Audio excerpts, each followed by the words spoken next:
عزتمن مسلمانانو، رسول الله صلی الله علیه وسلم ته رسالت ملو شو نو عمر مبارک کې 40 کالو او د رمضان میاشت په 9 میاشت په د پاسه وي او د غار حرا تفصیلی واقعا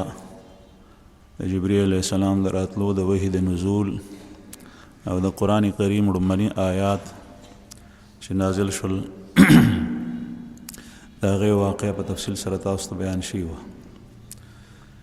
د پیغمبر اول په خپل ایمان باندې او نبوت باندې په خپل نبوت او رسالت باندې اول ایمان وي چې زه د الله پیغمبر یم چې څنګه د امت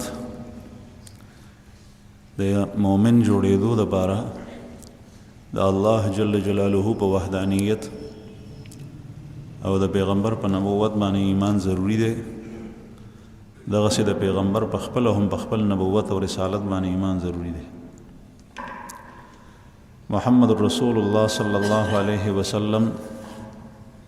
ته د دې خبرې یقین د جبرئیل علیہ السلام دراتلو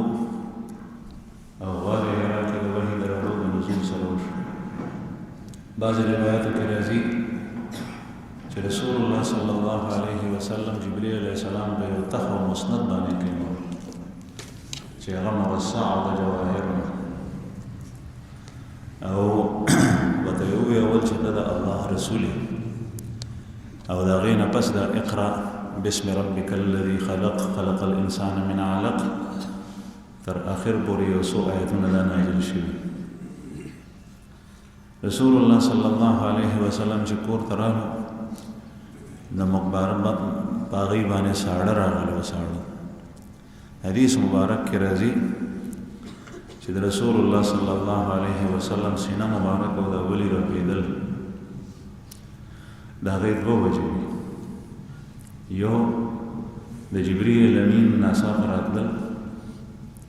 چې دې سره طبيعي خوف رسول الله صلی الله علیه وسلم باندې راغلی او طبيعي خوف دا د ایمان او نبوت او رسالت سره جمع کېدی شي چې انسان طبيعي طور سره د یو شي نه یری د مار نه یریږي د لړم نه یریږي د زمری نه یریږي لکه تاسو ته ما د حضرت موسی علیه السلام واقع بیان کړی و یو عقلی خوف دی او یو طبيعي خوف دی عقلی خوف د ایمان سره او د نبوت او رسالت سره نه جمع کیږي دا د ایمان منافی دی عقلی خوف دا دی چې ستاسو د الله جل جلاله نسترګې ووري او ته وایې چې دا مخلوق ماته نقصان را رسول شي نو دا عقلی خوف دی دا د ایمان منافی دی او طبيعي خوف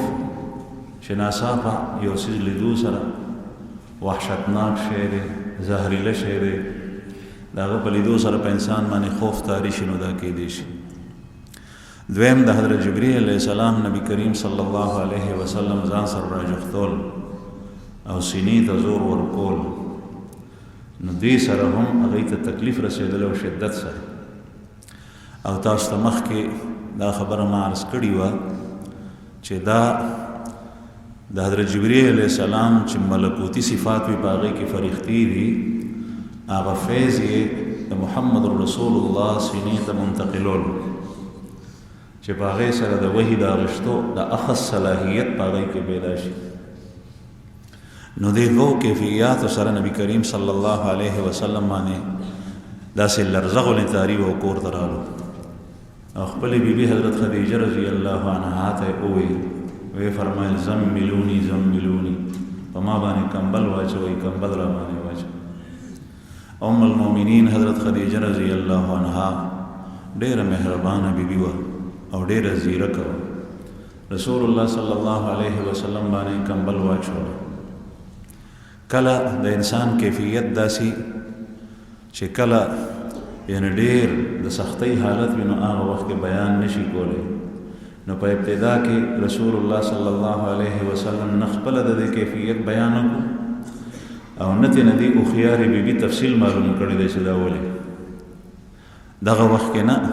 چې کله پیغمبر علیه الصلاۃ والسلام حالت لغونې پسا صورت شو او خپل ځای ته واپس رالو نو بیا یې بیبي ته وفرمایل چې دغسې ما سره به داسې کار شو د په غار کې ناست وم او فرښته راغله ټول کیفیت یې ورته بیان کړو د رسول الله صلی الله علیه وسلم د لرزې کیفیت او ساړه راتلل او په هغې باندې کمبله جوړ دغه وخت کې خپلې بیبي حضرت خدیجه رضی الله عنها تسلي ورکوي چې تا به الله جل جلاله یوازې کلم نه پرېږدي والله لا یخزیک الله ابدا والله لا یخزیک الله ابدا په الله مې دې قسم وي تا به الله جل جلاله کله هم یوازې نه پرېږدي انک لتصل الرحم وتحمل الکل وتقري الضيف وتكسب المعدوم وتعين على نوائب الحق ته خو داسې کارونه کې چې صله رحمي کې صله رحمي دا داسې شی دی چې د مخکې نه دا ښه را روان دی صله رحمي دې ته وایي رشته پالل لومبی حق د مور او پلار بیا هغې پسې د اصول و فروع د رونو خویندو د عزیزانو رشته دارانو د رشتو معلومول چې دا مې تره دی دا مې ماما دی دا فلانکی دی دا ډیمړی دی دا ضروري دي د نور مسلمانانو نه زیات په ښه بده کې د هغوی تپوس پوښتنه کول هغوی ته ځان رسول دا ضروري رسول الله صلی الله علیه وسلم کې دا شی ډېر صله رحمي د نبوت نه مخکې خوښه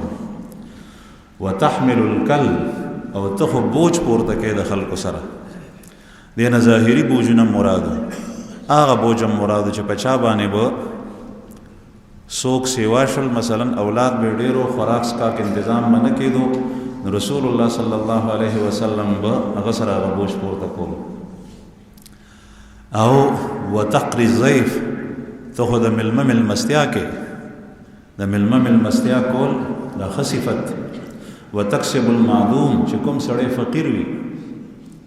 نو هغه ته مال ګټي خلق ځان لپاره ګټي پلار ته یې نه ورکوي نن سبا داسې حالت دی په اسلامي معاشره کې مور محتاج د ضرورت دی نه ورکوي رور او خور محتاج دی ضرورت دی نه ورکوي او رسول الله صلی الله علیه وسلم به د اجنبي دپاره مال ګټلو هغه ته به یې ورکول وتکسب المعدوم وتعین علی نوائب الحق او چې چېرته د حق په مداتو کې د لګولو ضرورت وي نو د خلکو سره تعاون کې ګناه کې نه په معصیت کې نه چې یو سړی په ډمتوب باندې او په معصیت باندې مال خرج کوي ته ورسره تعاون وکړي نه چې کوم حق او جایز صورتونه دي په هغې کې د خلکو سره ته تعاون کې حضرت خدیجه رضی الله عنها دا صفات ذکر کړل او دا یې دومره په اعتماد سره ذکر کړل چې قسم یې خوړو او بیا یې وفرمایل چې اول په ابتدا کې لا یخزیک الله ابدا تا به الله جل جلاله کله یوازې نه پرېږدي اخزاء د خزي نه دی او خزي وایي رسوا کولو ته لکه دوه دوستانی په خپله کې او کله چې په یو باندې سختي راله نو دې ته نه ډډې ته شو هغه یې پرېښو سختۍ ته دې ته خزي وایي د خلکو په مخ کې رسوا کړو الله جل جلاله به تا نه پرېږدي دې نه معلومیږي چې دا صفات اوس هم په کوم انسان کې وي اوس هم نو داغه په عمر کې داغه په مال کې داغه په اولاد کې داغه په اهل کې دې سره برکت راځي یو سړی به ډېر ښه دی به د فرایضو نه علاوه تهجد هم کوي لیکن دی به مور پلار پرېږدي دی به عزیز ولی پرېږدي رشته داران صله رحمي به نه کوي د هغوی تپوس به نه کوي نو د ده په عمر او په مال کې برکت نه کوم سړی چې دا غواړي رسول الله صلی الله علیه وسلم فرمایي چې زما عمر دې ډېر شي او زما د مر نه پس ته زما نوم اخیستی شي او د ده په عمر کې برکت واچولی شي نو فلیصل رحمه و اپنے رشتے کو پالے هغه د خپله رشته پالي نو حضرت خدیجه رضی الله عنها دا صفات ذکر کړي د دې د اعتماد په کوم بنیاد یو په دې صفاتو باندې الله تر اوسه پورې پیغمبري نه ده میلاو شوي دې نه مخکې اوس خو میلاو شو حضرت خدیجه رضی الله عنها ته مخکې پته نه وه لیکن یو د دومره اعتماد سره د خبرې کولو وجه دا وه چې ښه صفاتو په رسول الله صلی الله علیه وسلم کې وي دا جنات او بل څه نشي کېدی دا د الله جل شانه ورښته ده او نبوت یې راوړی ده دویمه وجه دا وه چې د حضرت خدیجه رضی الله عنها د تره زوی ورقه ابن نوفل هغه دغه وخت کې په مکه مکرمه کې د عیسایت د علومو ماهر او عالم او مخکې بیان شوي تاسو ته چې هغه تورات او انجیل دا کتابونه به د عبراني ژبې نه چې دا د یهودو ژبه ده د هغې نه به دا منتقلول عربۍ ته او بیا به په عربۍ کې چې څوک د څخه راتلل نو هغه به یې پوهول نو حضرت خدیجه رضی الله عنها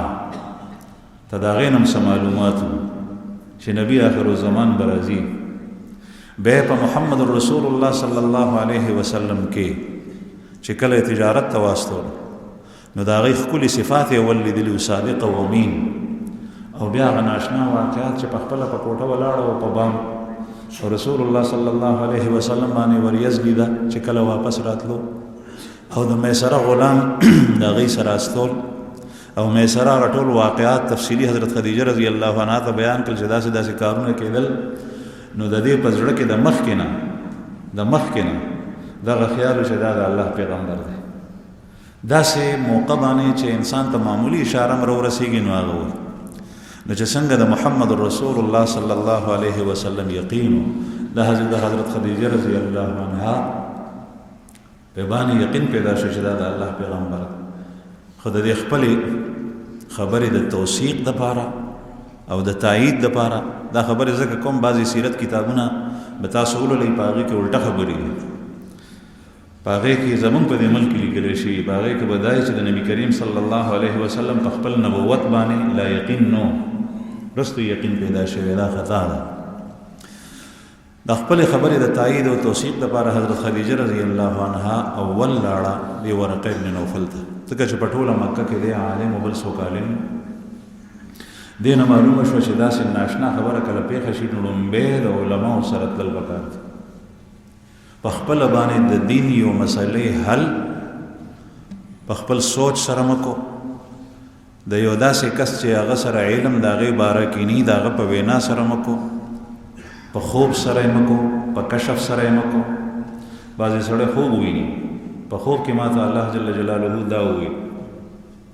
الیاذ بالله دی بیا داسې خبرې شروع کړي وي خو جاهل ناپوهه چې ته به وایې د وحي دعوه یې وکړه د محمد رسول الله صلی الله علیه وسلم نه پس بل پیغمبر نشته خاتم النبیین دی هغې پسې نه بل پیغمبر هغه زمانه کې او نه رستو نه تر قیامته پورې راځي رسالت پې باندې ختم شوی دی نبوت پې ختم دی دی بیا الټه پلټه خبرې شروع کړي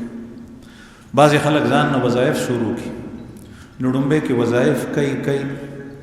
د هغې اثرات ښه د ده مخې ته راځي خو خوب ویني ځکه چې سړی نیک عمل کوي او ذکر کې نو ښه خوب به ویني خو دا وظایف او اذکار د ده د مرشد نه بغیر وي نو په ابتدا کې خو حالت ښي رستو بیا په ده باندې کشف شروع شي او کشف کې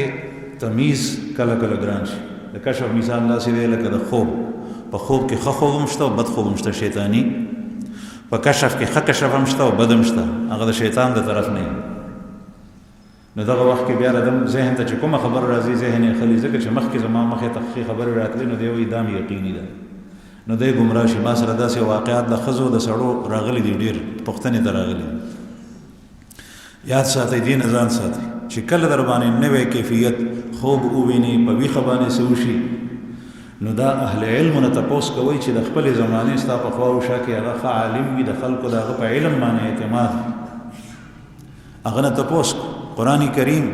او د رسول الله صلی الله علیه وسلم د احادیثو نه واقف نو حضرت خدیجه رضی الله عنها په نظر کې دغه وخت په مکه کې ورقه بن نوفل عالم هغه ته لاړه ورته یې ویل چې د تره زوی یې دغسې نبي کریم صلی الله علیه وسلم یاد داسې کیفیت ته به ویل نو ورقه بن نوفل ورته وفرمایل چې ما ته داسې ښکارېږي چې دا کوم کس د څخه راغلی دی دا ناموس نه مې واغوښته یو جاسوس وي یو ناموس وي تا ته چې څوک پټې خبرې کوي بل څوک نه خبرېږي او هغه د خیر خبرې وي نو هغه کس ته ناموس وي او چې څوک تا ته پټې خبرې راوړي نو هغه د شر خبرې وي نو هغه د جاسوس وي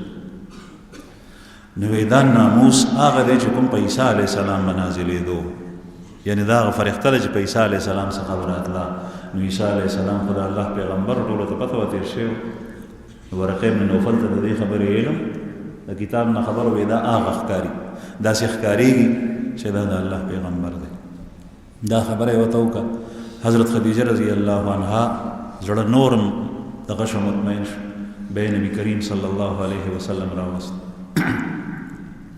په خپل راوست مبارک ورقه بن نوفل ته لاړ. دغه وخت کې محمد رسول الله صلی الله علیه وسلم د الله پیغمبر دی. بعض اهل علم په دې موقع باندې لیکلي دي چې دې نه معلومیږي که یو سړی په علم کې افضل وي، یو سړی په علم کې افضل دی، په تقوا کې افضل دی، او بل کس مشر دی، نو د هغه د عمر خیال ساتل پکار دي، د هغه د مشرۍ. بعضې کسان داسې هم لیدلی شوي دي چې لغ نه علم به څخه راغلو، پلار یې جاهل وي، نو پلار ته وایي ته خو جاهل یې، ما سره علم دی. یا مور ته داسې خطا نسبت وکړي، نو ستا پلار تا نه مشر دی، ته د هغه نه پیدا یې. که ته ډېر غټ عالم شوې، مفتي شوې، شیخ الحدیث شوې، او څه شوې، خو هغه ستا پلار دی، تا نه مشر دی. ستا تره دی، ستا نه مشر دی. ته تورګیرې، هغه سپینګیرې دی، ستا نه مشر دی. نو د هغه د مشرۍ خیال ساته. چې کله هغه غلطه خبره کوي، نو هغه بیا ناپوهه دی، په غلطه خبره کې به د هغه اصلاح کوي، د هغه سره به ملګرتیا نه کوي. نو محمد رسول الله صلی الله علیه وسلم یې راوست ورقه بن نوفل څخه، ځکه چې ورقه بن نوفل بوډا. نبی کریم صلی الله علیه وسلم چپ ناست دی، ورقه ته تپوس کوي، یا ابن عم ماذا ترى؟ ای وراره ته څه وینې؟ ما ته خپل حال ووایه. دی نه معلومه شوه چې اصل آداب دا دي چې سړی ساکت او چپ ناست دی، او چې کله مشر تپوس وکړي نو بیا سړی ګویا شي. راتلو سره فوراً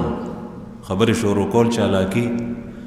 دا غیر ناپسندیده او غیر مرضی شی دی، دا د آدابو خلاف دی. محمد رسول الله صلی الله علیه وسلم چپ ناست، ورقه بن نوفل ته تپوس کوي، نو بیا ګویا شو. ټول تفصیل ورته بیان کړو چې دغسې زه ناست وم، داسې فرښته راغله. دا د رسول الله صلی الله علیه وسلم خپله تلل نو، حضرت خدیجه رضی الله عنها بوتلی. رسول الله صلی الله علیه وسلم کیفیت چې کوم هغه د ورقه ابن نوفل نو، هغه د حضرت خدیجه نو هغه ورته وایي چې دا خو هغه فرښته ده چې کوم په موسی علیه السلام نازله شوي وه. اول د عیسی علیه السلام نوم هغه شته، بیا د موسی علیه السلام، ځکه چې د عیسی علیه السلام وروسته راغلی دی، لیکن د هغې شریعت دا همدغه د موسی علیه السلام شریعت. هغوی ته چې کوم کتاب ورکړی شوی انجیل، نو په انجیل کې نور مناجات دي، احکام او شرایع زیات تر د نصاراو د دین د عیسی علیه السلام د شریعت، هغه د موسی علیه السلام د شریعت. ورته یې وایي چې دا هغه فرښته ده چې کوم په موسی علیه السلام باندې نازلې ده. او بیا یې ورته نورې خبرې وکړې، په آخر کې دا ووایي چې کاش چې زه هغه وخت کې حیات وی او زه مضبوط وی، ځوان وی، چې ستا قوم کله تا د دې ځای نه ایستې، ما ستا ملګرتیا او نصرت کړی وی. نو رسول الله صلی الله علیه وسلم خو ټولې خبرې اورېدې، ځکه چې پیغمبر د الله جل شانه نه د دې نه ناشنا کارونه دي، چې دا ټکی یې واورېدو، نو ویې فرمایل چې زما قوم به ما وباسي. وایي چې یو کله چې ستا غوندې دعوا چا کړي ده او نبوت هغه ته میلاو شوی دی، نو د هغه قوم د هغه خلاف شوي دشمنان او بیا یې هغه ایستی، دشمني یې ورسره کړي، ستا قوم به تا وباسي. رسول الله صلی الله علیه وسلم دا تپوس وکړو چې دا خبره ورته ناشنا،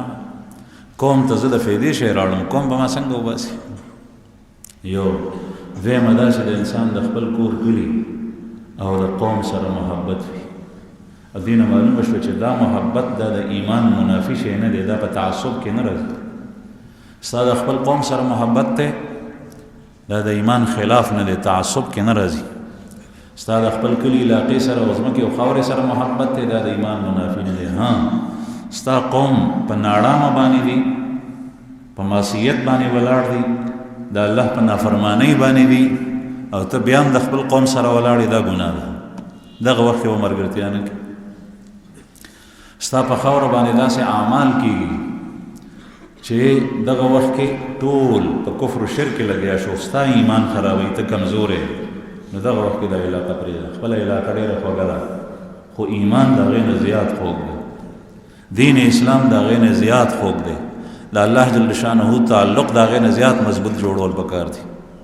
بیا دغه وخت کې خپل ایمان محفوظ کړه، خپل دین محفوظ کړه، رسول الله صلی الله علیه وسلم یو حدیث مبارک کې فرمایي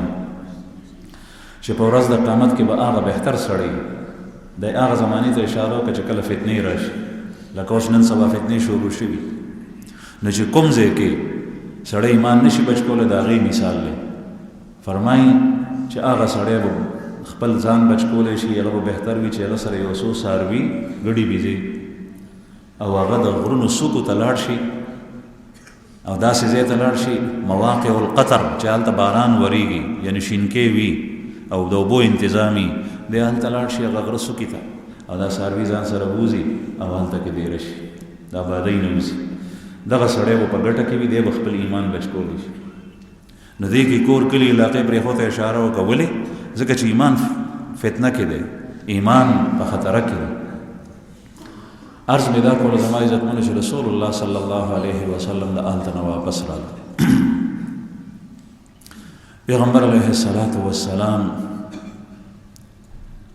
چې کله رالو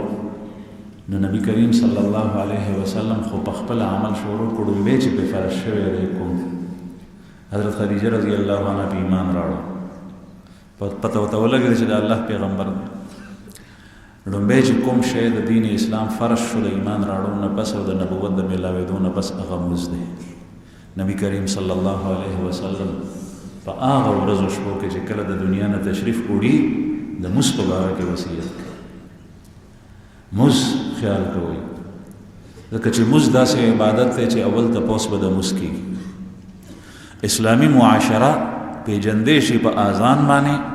په جماعت باندې، په مونځ باندې چې دا مسلمانان دي. کوم ځای کې چې جماعت نه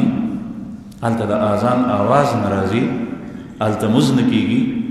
نو هلته فرق نه کېږي چې دا مسلمانان دي که کافر دي. ظاهري فرق شی دغه دی.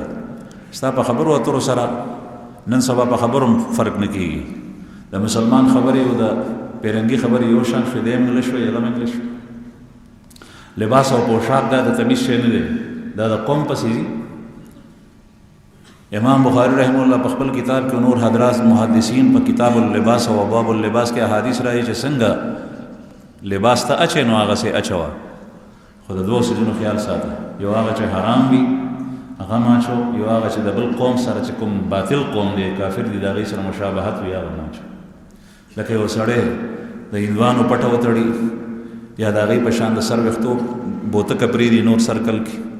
یا زنار وتړي یا بل یو شی، یا صلیب څوک په غاړه کې ځوړند کړي، نو دا د قوم د مذهبي نښې دي، دې سره سړی د مذهب نه وځي. باقي چې ستا د قوم کوم لباس دی هغه اچو.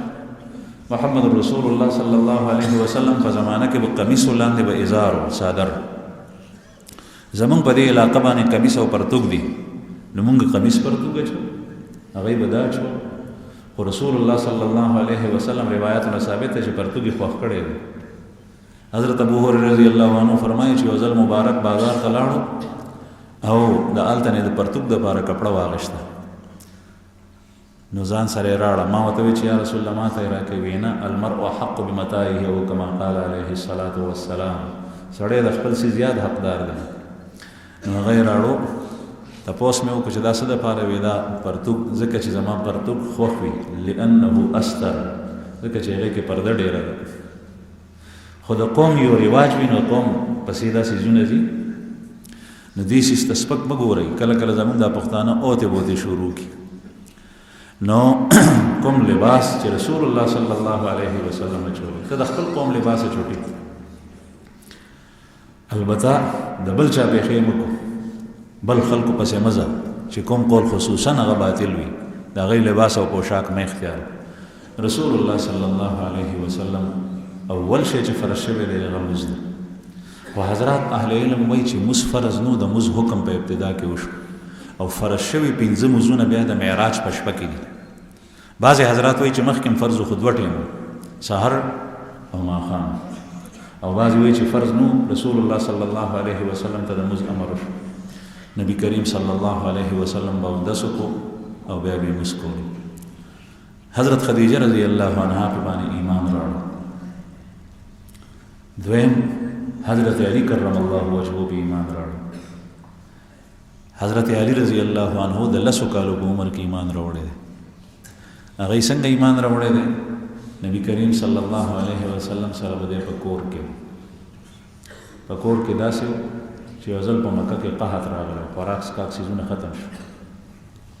تاسو ته مخکې پته ولګېده چې زمونږ خوږ پیغمبر صلی الله علیه وسلم به د بل بوجونه پورته کړو. نو قحط خو په ټولو او نشوالی د غلې او د خوراک څښاک په ټولو کورونو کې و. او رسول الله صلی الله علیه وسلم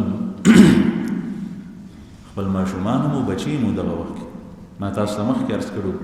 چې حضرت خدیجه رضی الله عنها نه اولاد پیدا او نبوت ورته ملاو شوی دی په څومره وخت کې 40 کالو په عمر کې، او واده یې کړی په 25 کالو په عمر کې. نو 15 کاله پې تېر شوي دي، دی کې بچی شوي اولاد یې شوی دی، 4 لوڼه مبارکې، 4 زامن یا 3، او د هغې تفصیل تاسو ته مخکې بیان شوی. سره د نبی کریم صلی الله علیه وسلم وکتل چې خپل تره ابو طالب باندې بوج دی د اولاد، په کور کې عیالداري ډېره ده، ټبر یې ډېر دی. نو بل تره عباس صاحب هغه ته یې ووی چې داسې چل به وکړو چې په ده باندې بوج دی، نو څه به ترې نه ته والې او څه به ترې زه والم، یو کس به ته والې یو کس به زه والم، نو چې دا بوج په باندې کم شي، خرچه به یې مونږ برداشت کړو. نو ابو طالب صاحب ته یې ووی، نو ابو طالب ورته ووی چې عقیل ما ته پرېږدئ او باقي چې کوم مخوښ یې هغه واخلئ. نو جعفر چې وروسته بیا دی مسلمان شوی دی رضی الله عنه، په سابقین اولین کې دی، جعفر ابن ابي طالب، دا د حضرت علی رضی الله عنه ورور دی، دته جعفر تیار ویل کېږي. په غزوه موته کې دی شهید شوی. نو دا ترې حضرت عباس صاحب واغشت او حضرت علی رضی الله عنه ترې محمد رسول الله صلی الله علیه وسلم واغشت. او دغه حضرت علی رضی الله عنه پیغمبر علیه السلام په کور کې داسې لوی کړی لکه بچی چې لوی. او بیا وروسته د نبی کریم صلی الله علیه وسلم زوم جوړ شوی دی، لوري به واده د حضرت فاطمه رضی الله عنها. نو دی په کور کې لویېدو. نو دی د 10 کالو چې دغه وخت کې نبی کریم صلی الله علیه وسلم ته نبوت ملاو شو، نو پیغمبر علیه الصلاة والسلام او حضرت خدیجه رضی الله عنها موس کوي او داسې وکړو او موزې کولو. نبی کریم صلی الله علیه وسلم تر اوسه پورې د علي صاحب نن خبره پټه کړې وه او داسې وکړو موزې کولو دواړو. نو علي صاحب چې وکتل نو ورته وایي چې دا کوم داسې شی دی. نو نبی کریم صلی الله علیه وسلم ورته فرمایي چې دا د الله دین دی او زه تا ته دعوت در کوم الله جل شانه طرف ته، او د لات او عزا بوتان پرېږده، د دې عبادت او پرستش مکو، دا چې کوم دی نو ټول خطا دي او الله یو دی. نو حضرت علی رضی الله عنه ورته وایي چې صبر وکړه، زه به د پلار نه تپوس کوم. ابو طالب نه نبی کریم صلی الله علیه وسلم ورته وفرمایل چې ټیک ته خیر دی، سوچ وکړه په باندې، خو پلار ته لا مه وایه. هغوی دا غوښتل چې دا خبره افشا نه شي. وروسته به حکم راځي وانذر عشیرتک الاقربین، چې اوس پاسه ورشته ټوله هغوی ته ووایه. د هغې حکم نه مخکې ده دا خبره. وایي چې پلار ته لا مه وایه. نو هغه لا نړو. شپه چې تېره شوه نو د شپې الله جل شانه په زړه کې ایمان راسخ کړی و د علي صاحب. د سهار پاڅېدو وایي چې ما ته کلمه ووایه زه مسلمانېږم.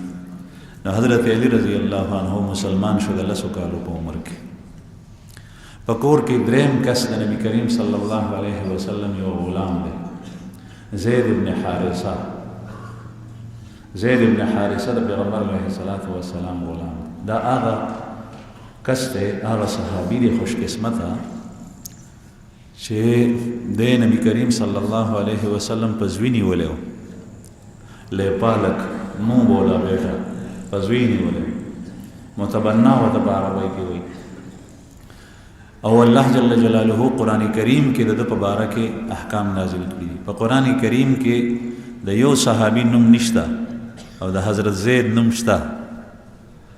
فلما قضا زید منها وطرا زوجناکها، کله چې زید خپل حاجت پوره کړي نو بیا د دې نکاح موږ تا سره وکړه.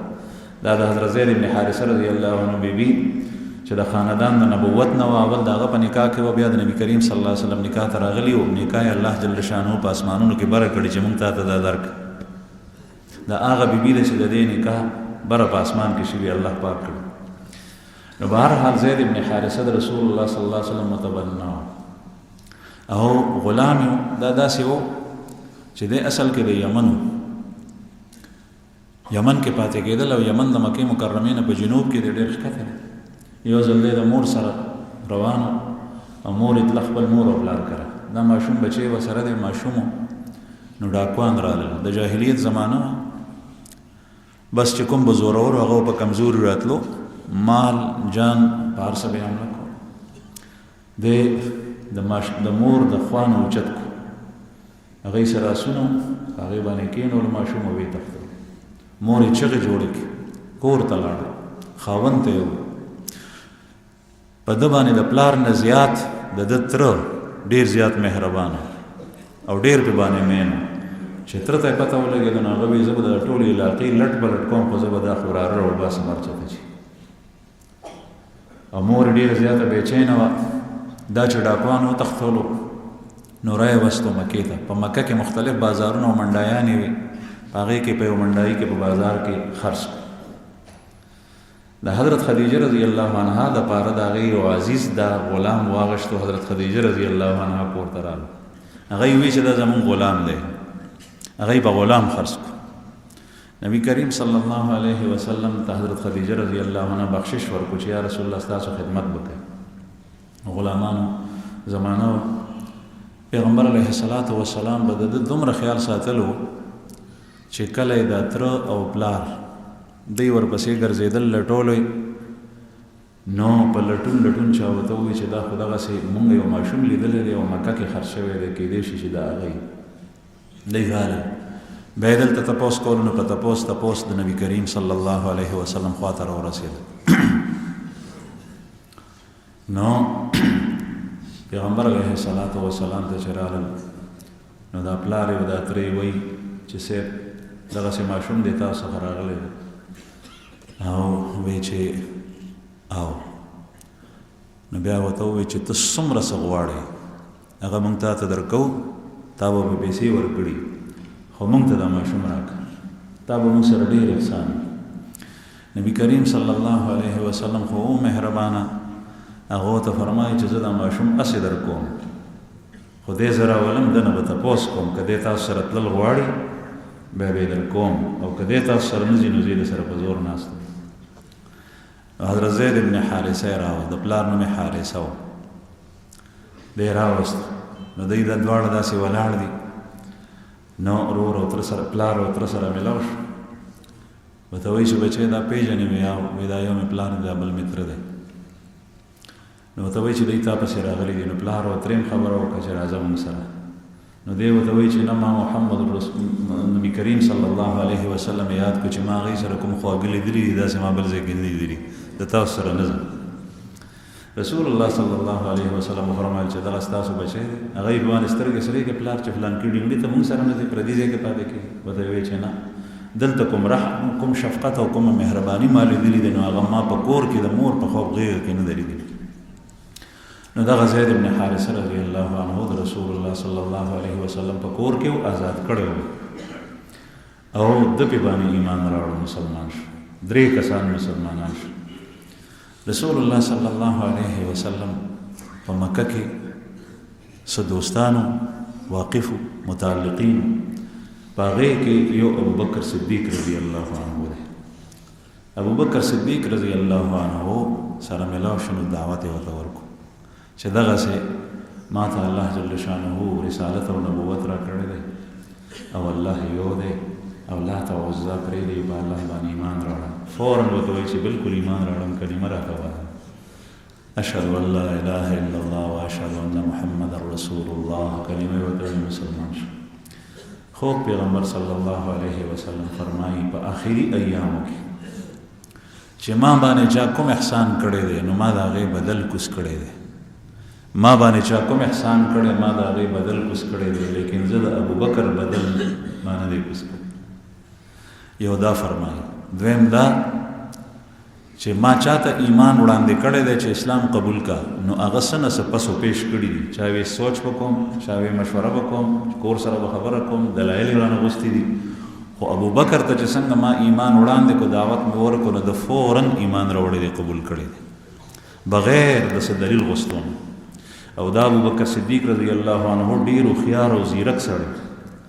او دا جرګه نشینو او د دې علاقې په مشرانو کې او د خپلې قبیلې داسې نو، لیکن د محمد رسول الله صلی الله علیه وسلم تیر ژوند سابقه، د هغې صداقت، د هغې امانت، د هغې سخاوت، د هغې ښکلي صفات چې د هغې تذکره مخکې وشوه او د هغې رښتیا وینا هغه ابوبکر صدیق صاحب لیده.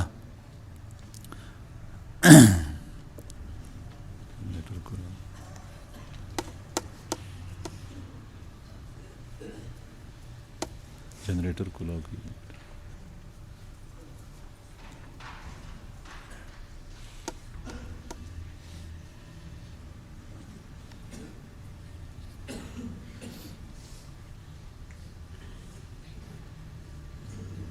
درود شریف وایي.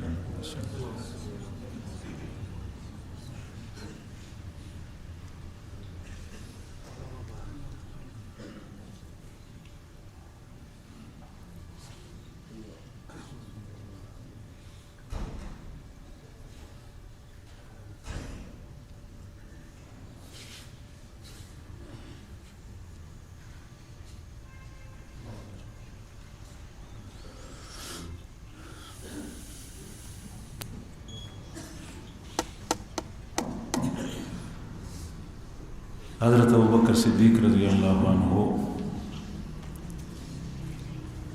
رسول الله صلی الله علیه وسلم صفات ته کتل،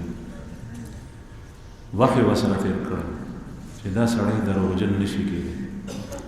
یو دویم د هر یو انسان فطرت وي،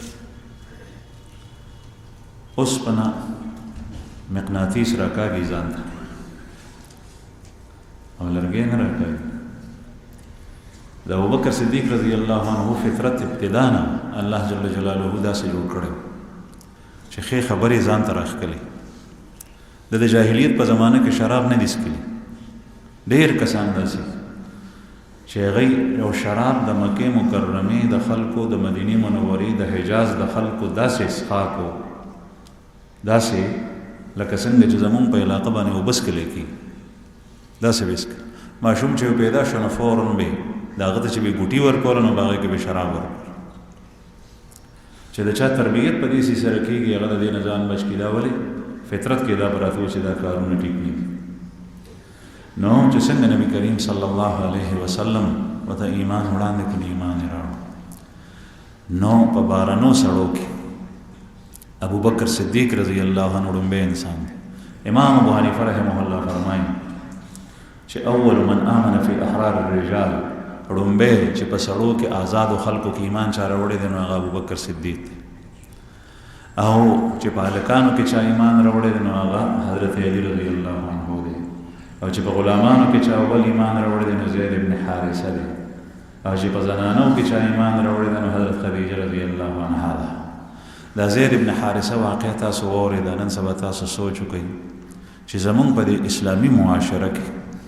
آیا د جاهلیت د زمانې دور دی او که نه؟ سړی ماشوم چې کوم دی نو وتښتئ د خپل کور د ور څخه په کوڅه کې او بیا بوځي ایسار یې کړي. سړی بوځي هغه ایسار کړي، ولې دومره پیسې راواستوي. نو دا د جاهلیت د زمانې ترتیب دی چې ته یو حر او آزاد کس هغه بوځي، غلامان خو هم نشته، او بیا د هغه په سر باندې په لکونو نه په کروڑونو روپۍ وصولې. دا د جاهلیت د زمانې کار دی. دغه به کېده د زید ابن حارثه رضی الله عنه دغه کار د جاهلیت په زمانه کې شو. محمد رسول الله صلی الله علیه وسلم چې راغی نو غلامان او وینځې وې، لیکن هغې چې کوم احکام د الله جل شانه د طرف نه راوړي وو نو په هغې کې دا سهولت و چې دا غلامان په معمولي خبرو سره به ازادېدل. د هغې وجه دا ده چې نن سبا اوس هغه غلامان او مریان نشته.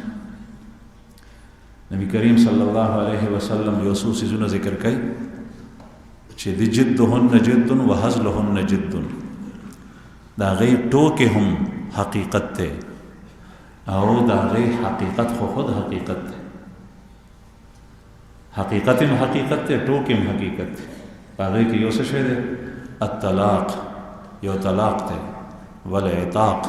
او یو آزادول دی د غلام. چې غلام ته په ټوکه کې ووایي انت حر، ته آزاد یې نو هغه به آزاد شي. او چې ښځې ته یو سړی د طلاق ټکی استعمال کوي ما ټوکې کولې نو ښځې د طلاق پرېوتی دی ځکه په دې مسلو باندې ځان پوهول پکار دي. به هر حال نبی کریم صلی الله علیه وسلم باندې ابوبکر صدیق رضی الله عنه ایمان راوړ. حضرت علی کرم الله وجهه ایمان راوړل او د حضرت خدیجه رضی الله عنها ایمان راوړل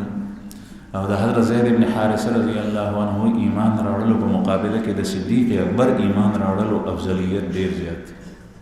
ولی ظاهر ده چې بیبي خدیجه رضی الله عنها د پیغمبر علیه السلام بیبي وه او چې ښځه وي نو هغه د خپل خاوند خبره هر یو مني نو هغې ایمان راوړل ځکه چې بیبي ده د پیغمبر علیه السلام. زید ابن حارثه هغه خو مخکې غلام په کور کې نبی کریم صلی الله علیه وسلم لوی شوی دی او د کور خادم او غلام د کور د خلکو تابع. حضرت علی رضی الله عنه د نبی کریم صلی الله علیه وسلم زیر تربیتو ټیک ته حر او آزاد دی الک دی او د الکانو ذهن خو ماشومان چې وي د لسو کالو په عمر کې نو چې څه مشران کوي هغه ماشومان کوي.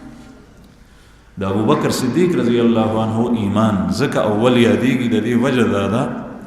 چې د هغې په ایمان راړو کې دا تقدم دی د هغې د نورو په مقابله کې چې یو داسې حر آزاد سړی چې نه غلام وي نه د چا د لاندې دی او نه په باندې د هغه څه نور څه شته دی حق په باندې شته او بیا فوراً ایمان قبول کړي بغیر د دلیل او بیا د صدیق اکبر رضی الله عنه د ایمان راوړو سره رسول الله صلی الله علیه وسلم ته دین اسلام ته او څومره خیر رسېدلی دی چې د دوی په لاس باندې چې کوم غټ غټ مشران دي سابقین اولینو کې هغوی ایمان د صدیق اکبر سے په لاس راوړی. حضرت عثمان ابن عفان رضی الله عنه عثمان ذو النورین خلیفہ ثالث د صدیق اکبر په وینا مسلمان شو. عبدالرحمن ابن عوف رضی الله عنه جلیل القدر صحابی دی د شورا رکن دی د حضرت عمر رضی الله عنه دور خلافت کی د ابوبکر صدیق سے په وینا په دعوت باندې مسلمان شوی دی. حضرت سعد ابن ابي وقاص رضی الله عنه دا د نبی کریم صلی الله علیه وسلم ماما خیلی کی راځي د صدیق اکبر په دعوت باندې مسلمان شوی دی. دا حضرت سعد رضی الله عنه هغه کس دی چې نبی کریم صلی الله علیه وسلم فرمایي چې دا زما ماما دی بل څوک دی داسې ماما ما ته وکړي په هر څه کې تکړه په جهاد کې په میدان کې هر یو څیز کې. اول من رما فی سبیل الله هو سعد بن ابي وقاص لومبه غشه د الله په لار کې دی حضرت سعد وشته. و اول من احراق دما فی سبیل الله لومبه هغه کس دی چې لومبه وینه د الله په لار کې دی او کافر او مشرک د توي کړی ده. موزي کولو نبی کریم صلی الله علیه وسلم سره ابتدا وا دغه وخت کې د کافر زور ډیرو نه یو مشرک رالو نو هغه ته وی تنګول شروع کړل دا تاسو څه کوئ دې تنګول ځکه چې نبی کریم صلی الله علیه وسلم سره مرګري ډیر کم. حضرت سعد رضی الله عنه دا سید اوخ جامه پرتا و د اوخ جامه هغه وچته کړي سر ته وتر اخلاص کړ وې دلته هم بارام نه پرې د خپل کار نو هغه باندې ویني را مات شو. نو اول کس چې د الله په لار کې یو کافر او مشرک وینه توي کړي حضرت سعد رضی الله عنه. دا حضرت سعد رضی الله عنه هغه کس دی چې د فارس د ایران د شمالي علاقې عراق د کسرا نه حکومت چې کوم دی نو د کسرا زور د په لاس باندې الله پاک ختم کړی. د حضرت عمر رضی الله عنه په زمانه کې د اسلامي افواج او لښکرو کمان د په لاس کې او د په سرپرستی کې د علاقې ټولې فتح شوي او داسې به کولو چې د جهاد په میدان کې دانه په باندې راختي د غټه دانه بعضې دانې په سړي راوخیږي غټې دانې تلل چې هغې کې سړی اورېدی نه شي نو ته داسې انتظام کړی چې یو ځای ورته جوړ کړی سریر په هغې باندې به ناستو چې خوځېدی نه شو د دانې د وجه خو لښکر ته مخامخ ناستو ټول لښکر ترتیب او تشکیل وي په خپلو کولو. نو عرض مې دا کولو چې دا اول کسان دغسې نور د ابوبکر صدیق رضی الله عنه په دعوت سره مسلمانان شول. یو دویم چې کوم تعاون مالی نبی کریم صلی الله علیه وسلم سره ابوبکر صدیق کړی د دومره بل چا حضرت عثمان رضی الله عنه سره مال ډیرو او ډیر مالی ورکړی د الله په لار کې خو صدیق اکبر په داسې ځای کې لګولې دی چې هلته به انتهایي سخت ضرورت. تاسو نه زه تپوس کوم چې یو سړی دی هغه سره د پیسې درک نه لګي او هغه دغه وخت کې محتاج دی او کارونه یې نښتي دي او تا هغه سره 3000 روپۍ تعاون وکړي او بیا وروسته یو داسې موقع ده چې هغه سره پیسې شته دی او تا هغه سره د 3 لکو تعاون وکړي دغه ضرورت نشته دی نو دا 3000 ډېرې شوې که 3 لکه ډېرې شوې 3000 ډېرې. نو ابوبکر صدیق رضی الله عنه د نبی کریم صلی الله علیه وسلم سره په داسې موقع خرج کړي دي چې پیغمبر علیه الصلاۃ والسلام فرمایي چې زه د دې احسان نشم هېرولی د ټولو احسان معکوس کړی. نو عرض مې دا کول زما عزتمندو چې دغه وخت نه د ابتدا نه دې حضراتو اسلام قبول کو او ړومبی حکم چې د الله جل شانه فریضه هغه نازله شوي ده هغه لمونځ دی او نبی کریم صلی الله علیه وسلم به د دوی سره لمونځ کولو. دغه وخت کې هغه دار ارقم تذکره چې راځي چې په هغې کې به نبی کریم صلی الله علیه وسلم لمونځ کولو دا د هغې نه مخکې واقع ده او د صدیق اکبر رضی الله عنه په دعوت سره حضرت ارقم رضی الله عنه هم ایمان قبول کړی دی. ان شاء الله مخکې به نور بیان کېږي. واخر دعوانا الحمدلله.